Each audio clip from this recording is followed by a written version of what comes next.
Քննչականն Արցախի վերջին նախագահին որպես վկա հարցաքննության է կանչել Բագրատ Սրբազանի եւ մյուսների գործի շրջանակում։ Ինչու իրավապահ կառույցը չի մանրամասնում։ Նախնական մենք տեղյակ չենք ինչ գործով են մեզ կանչել, մենք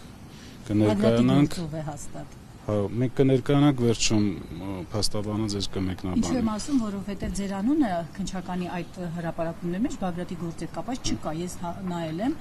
եւ չեք զարմանում, որ այդ գործի շրջանակում։ Ես տեղյակ չեմ ինչ գործով են ինձ կանչել։ Բագրատ Սրբազանի եւ նրա 17 համախոհների գործը արդեն 4 ամիս է դատարանում է, այն անջատվել է հիմնական գործի քննությունից։ Նախաքննությունը ընթանում է եւ ենթադրվում է, որ Սամվել Շահրամանյանին որպես վկա հենց նախաքննության շրջանակում են կանչել հարցաքննության։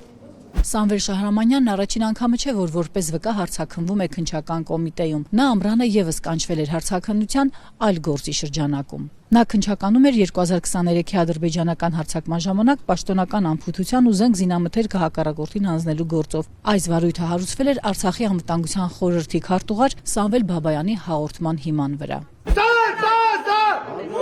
Իրավապահներն ամռանը հայտարարեցին, որ կանխել են ահաբեկչության փորձ։ Քննչականը հրապարակել էր տարբեր թղթեր, գաղտնալսումներ եւ պնդել։ Գալստանյանը եւ նրա համախոհները Սրբազան պայքար շարժման անվան տակ պլանավորել են Հայաստանում իրականացնել ահաբեկչական եւ իշխանությունը զավթելուն ուղղված գործողություններ։ Իսկ արդյունքի հասնելու համար պետք է գործի դնեին նաեւ արգելված միջոցներ, զենքեր ու պայթուցիկներ։ Ըստ իրավապահների կարևորը ոչ թե հավաքներն էին, որ շարժումը պարբերաբար կազմակերպում էր, այլ ձևավորվող 25 հոգանոց խմբերը, որոնք տարաբնույթ գործողություններով պետք է ջլատեին կառավարությանը, հասնեին իշխանության յուրացման։ Այս գործով 18 մեղադրյալներից ոչ մեկը չի ընդունում մեղադրանքը։